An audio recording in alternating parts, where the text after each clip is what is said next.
Battle of the Persian Gate, 330 BC. Alexander the Great. Let's go!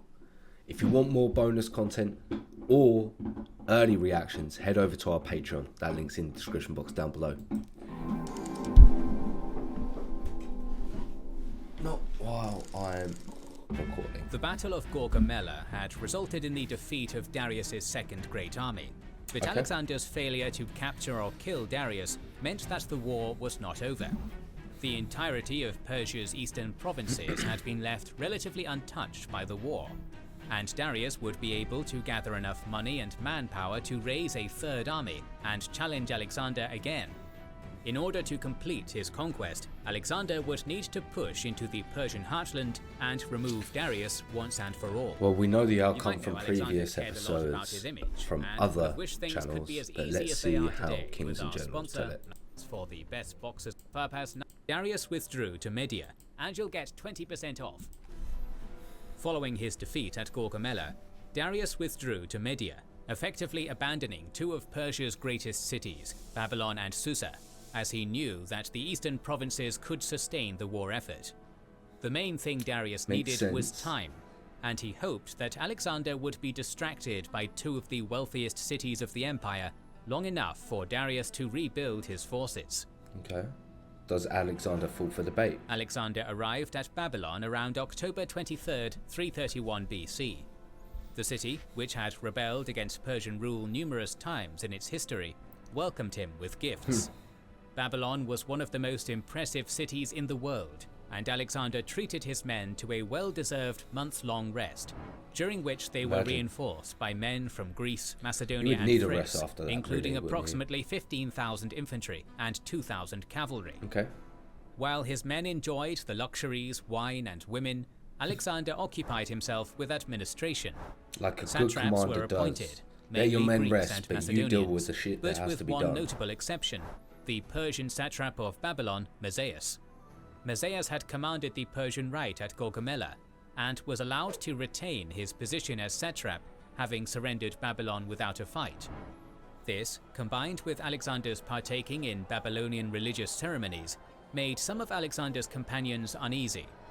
Alexander had professed to be invading Persia as revenge for the Persian attacks on the Greeks.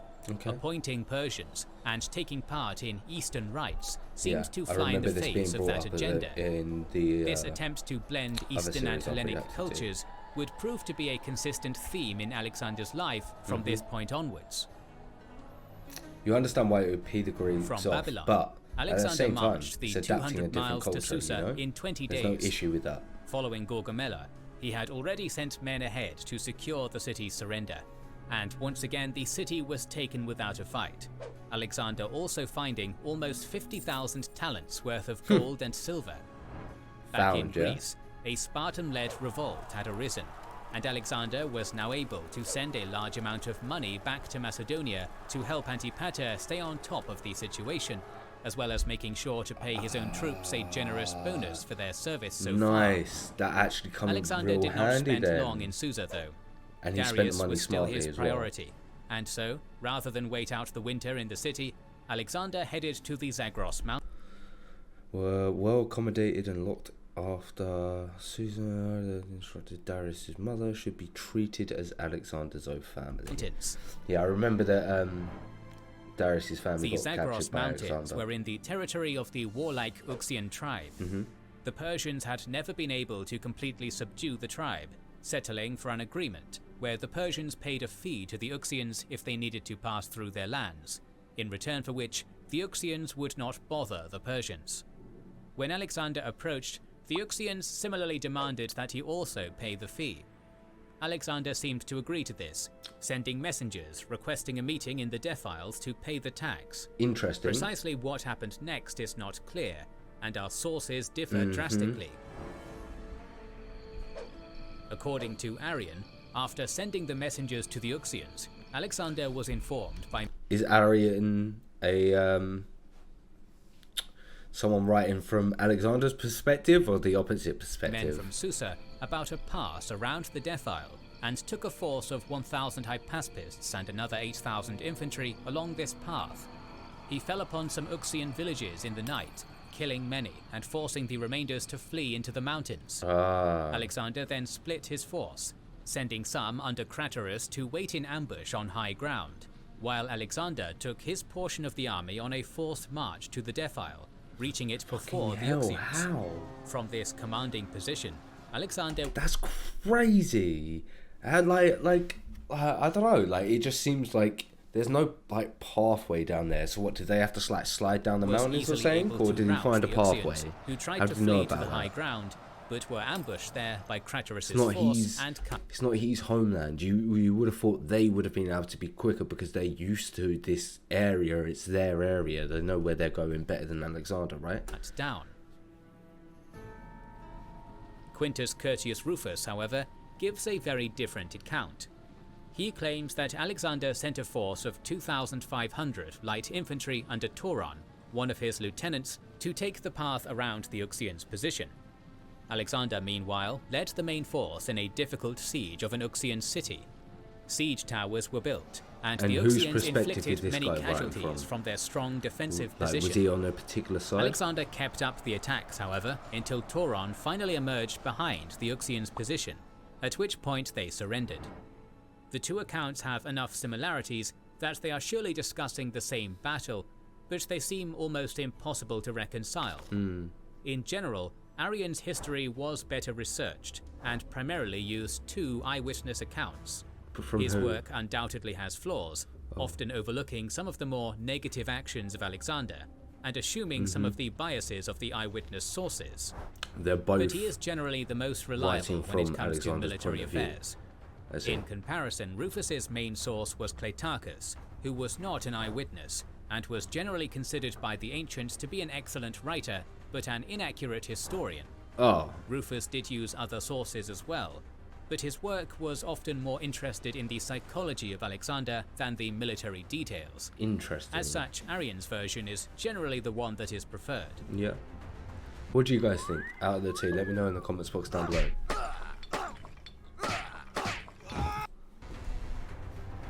Whichever version is favoured though, the outcome was the same. The Uxians sued for peace, Yep. sending messages to Darius's mother to entreat on their behalf. Alexander agreed, enforcing a yearly tribute of horses and livestock from the Uxians, and then pressing on into Persis, the heart of the Persian Empire. So he's getting Before his crossing the southern mountains into flank Persis, secured, Alexander right? split his army in two. Parmenion would take the less direct but easier route, leading the Thessalian cavalry, Greek allies and other mercenaries, along with the baggage train. Alexander, meanwhile, would lead the main phalanx, companions, light cavalry, agrarians and archers. Approximately 14,000 to 20,000 men on a Interesting. forced march through the mountains, aiming for He the likes Persian his forced ceremonial marches, capital Alexander, of don't he? Persepolis.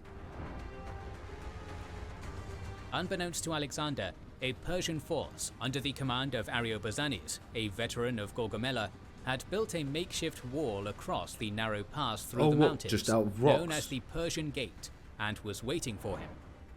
The exact size of Ariobarzanes' army is of some debate. 500 Ancient cavalry sources up to give 25 to 40,000 Ariobarzanes' numbers infantry. as being between 25 and 40,000 infantry with a few hundred cavalry, while some modern writers give a number as low as 700 total.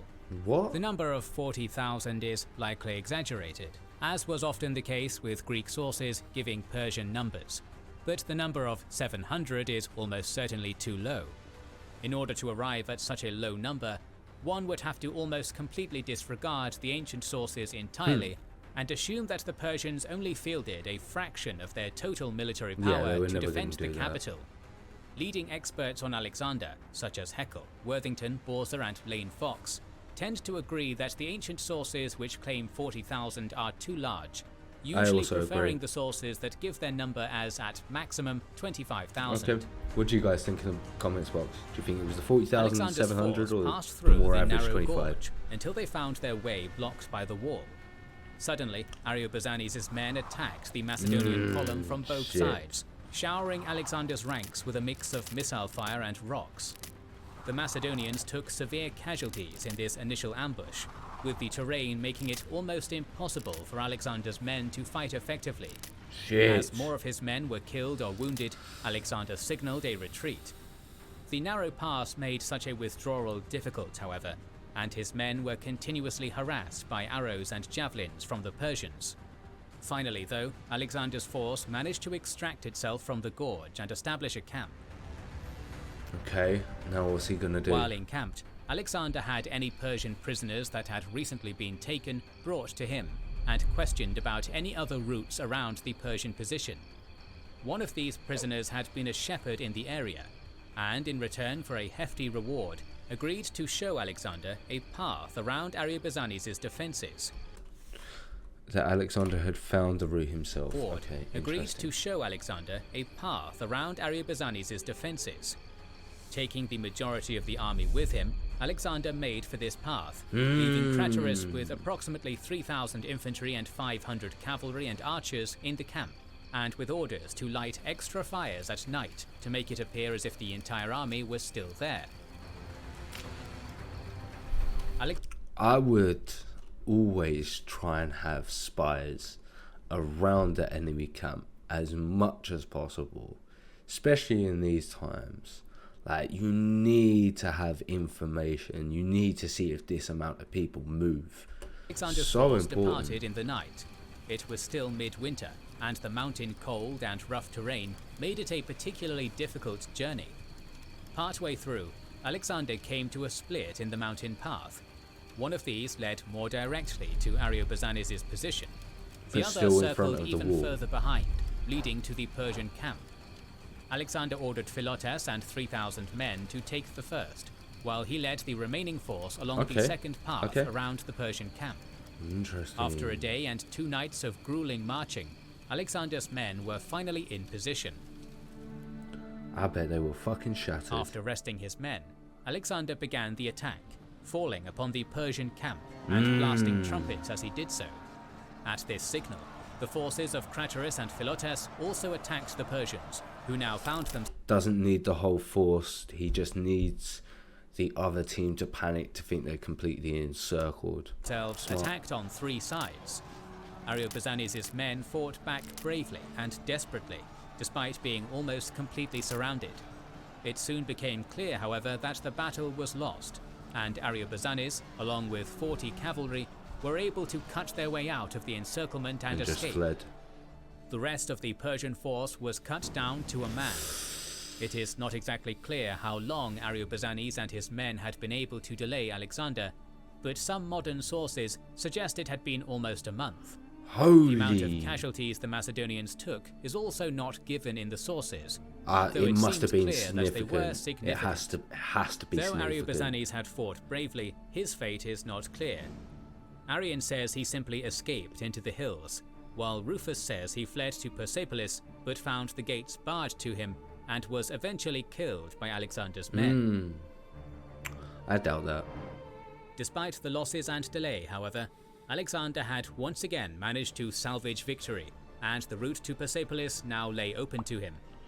The governor of Persepolis sent messages to Alexander, and with Ariobarzanes' force having been destroyed, offered to turn the city over to Alexander, an offer he gladly accepted. En route to the city, a number of sources mention that Alexander's army came across a group of Greeks on the road, usually given as numbering 800, all of whom were old and mutilated. They had all apparently been skilled craftsmen, captured by the Persians and mutilated in order to prevent them from escaping.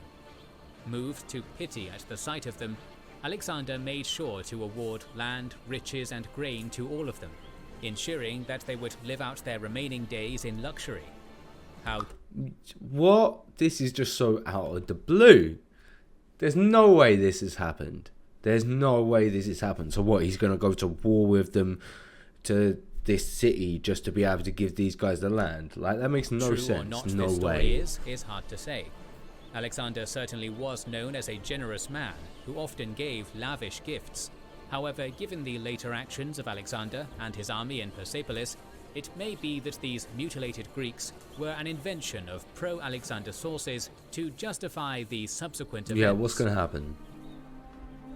I believe it's bullshit. Upon entering Persepolis, sometime in January of 330 BC, Alexander claimed the massive Persian treasury of 120,000 talents, sending the majority back to Susa.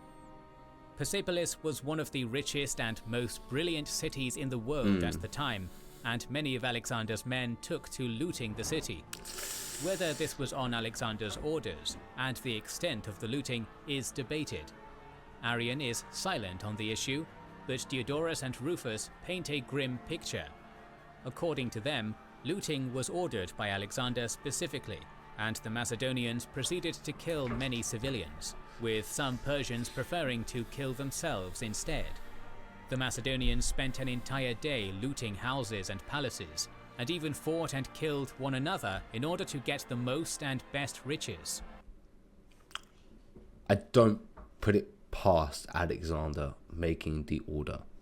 We don't know if it's true or not, but I definitely could see how he would feel he had no option to back in those times in the context of the situation. Don't agree with it, but yeah, I think it could be a possibility, but obviously we don't know what happened, because it could well and truly have been a situation where the men had just had that big old battle and they were annoyed and they just rebelled. They ignored orders and they done what they'd done. That's a very big possibility as well. Alexander himself celebrated his winning of the city by banqueting and drinking in the palaces of the Persian kings with his companions and courtesans. Yep. Diodorus, Plutarch and Rufus all claim that during this drinking session, an Athenian courtesan called Thais proposed that they should burn the Persian palaces down, pointing out how ironic it would be for an Athenian woman to be burning the Persian capital after they had burned Athens 150 years earlier. The drunk Macedonians welcomed the suggestion, and led by either Thais or inebriated Alexander himself, burned the renowned palaces of Persepolis. Whoa. Is he just glory it's not glory hungry, is he just intoxicated by victory? I don't know how to explain it. By Arrian, who does not mention Thais or Alexander being drunk, instead saying that Alexander burnt the palaces as a calculated act of revenge for the burning of Athens. It's a big thing, but then back in those times these things were about revenge and only revenge, to really. try and exonerate More Alexander, so, whose destruction of nearly Thebes as important had as already shown geopolitics. that he certainly had the capacity A lot to of it done destroy with great personal cities to gain make and a so on and so political forth. statement. What is So I clear could from see all it the as being a sources, political however, statement. is that none of them approved of this decision.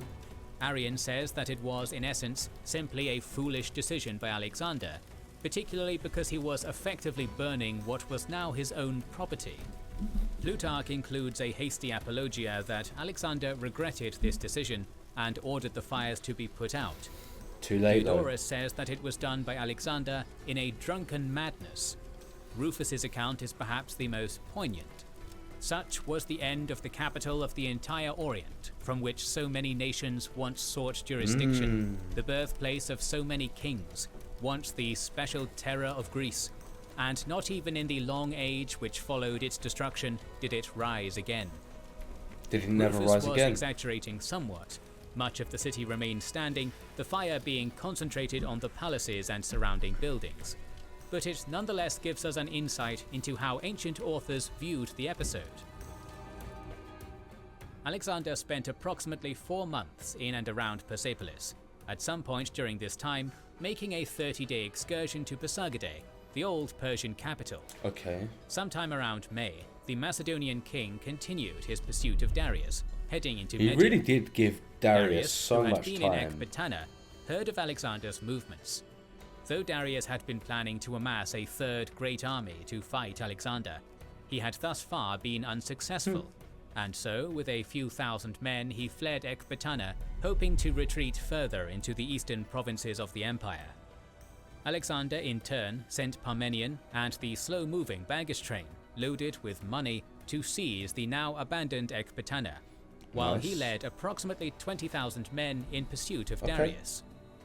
His plan initially was to catch Darius before he could pass through the Caspian Gates, the passes in the Alborz Mountains that led from Media to Parthia and Hyrcania. Alexander led his men on a grueling 10-day forced march through the difficult terrain, enduring their Mate, he dehydration really and put suffering his men through alongside hell, them. but they're willing Despite to go their through efforts, it though, for him. upon reaching the gates, they discovered that Darius had already passed through them. Alexander allowed his men a few days of rest before pushing on again through the gates towards Parthia. The speed of Alexander's march was having an effect, though. In Darius's camp, more and more of his remaining generals and advisors were losing faith in him. Led primarily by Bessus, the satrap of Bactria, a conspiracy formed against the great king. Some in the army remained loyal, notably the remaining Greek mercenaries, commanded by a man named Patron and Artabasos. Nevertheless, the cracks were clear. Bessus's faction even suggested to Darius that he make Bessus king instead, on the understanding that Bessus would return the kingship after defeating Alexander, an offer Darius understandably refused. Yeah, of course that Patron wasn't tried going to to happen. convince Darius to accept his Greek mercenaries as his bodyguards, but Darius refused, not wanting to seem like he was favoring the Greeks. Eventually, Darius Do understand that as well, because that is an issue. But he should have definitely got more bodyguards. accepted his fate. He dismissed his servants and inner circle, assuring them that he would prefer to die by another's crime rather than my own. Then he waited in his tent and was promptly seized by Bessus and his allies and put in chains. Bessus, a part of the Achaemenid dynasty himself, proclaimed himself king, taking the name Artaxerxes V. The Greek mercenaries and others who had been loyal to Darius dispersed, the remaining troops continuing under Bessus's command. I didn't realise they went under Bessus. Bessius? I can't even pronounce it correctly. So Bessius. The remaining troops continuing under Bessus's command. Interesting. Word of Darius's capture soon reached Alexander late one night through deserters. Oh, they Alexander captured him for immediately a picked while 500 of his before they best beheaded cavalry him. and set off in pursuit. They rode at breakneck pace for a day and 2 nights, and by dawn of the second day, they had closed in on Bessus's party. Bessus's force, having been on a continuous march and depleted by numerous desertions, was in no position to fight, and many fled, seeing Alexander closing in, Yeah. Bessus and his Bactrians among them. Before he fled, however, Bessus made sure that Darius would not be able to concede the crown to Alexander, ordering him to be killed. I thought he small got skirmish beheaded. was fought between Alexander and the few Persians that had not fled, and a search for Darius began. He was soon found by one of Alexander's companions, Polystratus. The great king had been stabbed by javelins and was on the brink of death. He asked for water, and after drinking, thanked Polystratus and, according to some sources, asked that Alexander be thanked for treating his family with kindness. By the time that Alexander arrived on the scene, Darius had died. Shit. Alexander ordered that his body be transported back to Persepolis, where he received a magnificent funeral and was buried alongside the other Persian kings. Mate, it's cool that he gave him that respect. But at the same time, when you're a leader, you just want to do that because you want to make sure that you get respected the same way. Darius III is often seen by many as having been an incompetent coward. This is largely thanks to a passage of Arrian, who calls him preeminently effeminate in military matters, a view that for a while was largely agreed upon even in academic scholarship. More But recently, though, this what idea changed has it? been challenged, notably by Badian and Marston. In terms of his personal bravery, Justin and Diodorus both agree that Darius was renowned for his courage, having in his youth killed a Caducean champion in single combat. Indeed, it was partly because of his bravery that he was chosen to be king. The fact that at both Issus and I'm gonna let him Gaugamela, finish. Darius took to the field personally is a further testament to his courage. Though he retreated in each battle, the sources are clear that Darius only fled when things were looking disastrous.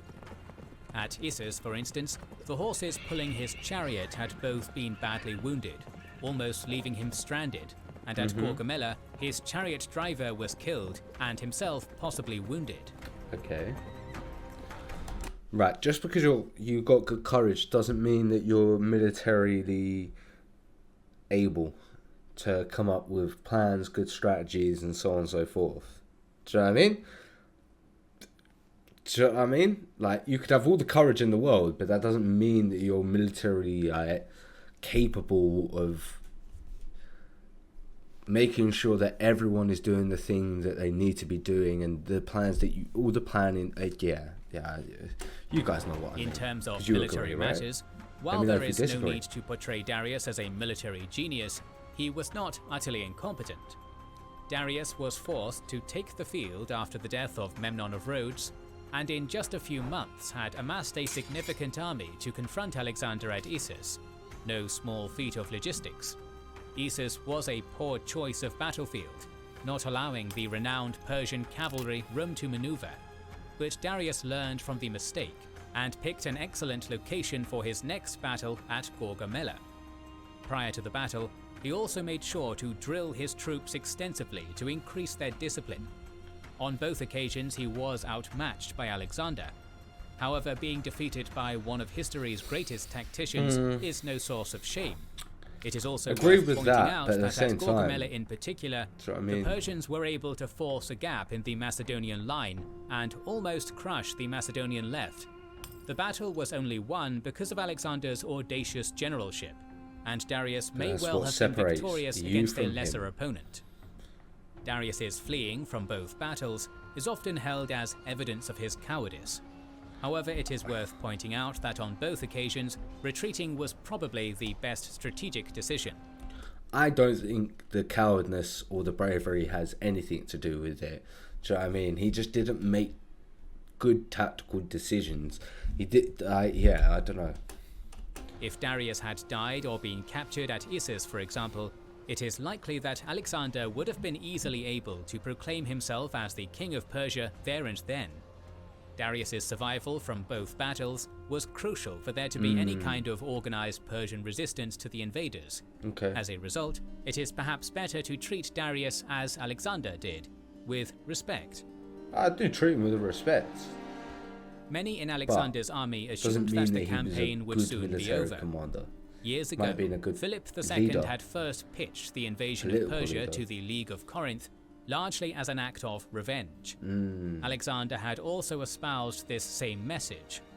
With the death of the Persian king and the sacking of Persepolis, it seemed that those goals had been achieved. However, Alexander was not ready to settle. No, he was Bessus's not. murder of Darius gave Alexander sufficient cause to continue the war, insisting that the pretender must be killed or else risk another Persian invasion of Greece.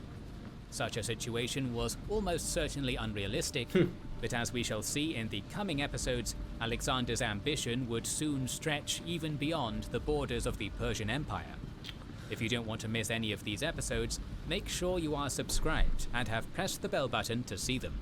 And you know I'm subscribed and I've got that bell icon here, and I hope you guys have that links in the description box down below. I'm looking forward to seeing the magnificent feats that Alexander is going to do and the amount he's willing to push his men to get his name down in history as probably one of the GOATs of history and figures. I'm loving this journey. I hope you guys are as well. If you haven't already, you know what you need to do. You need to like, comment, subscribe, hit that notification bell, and I will catch you in the next video.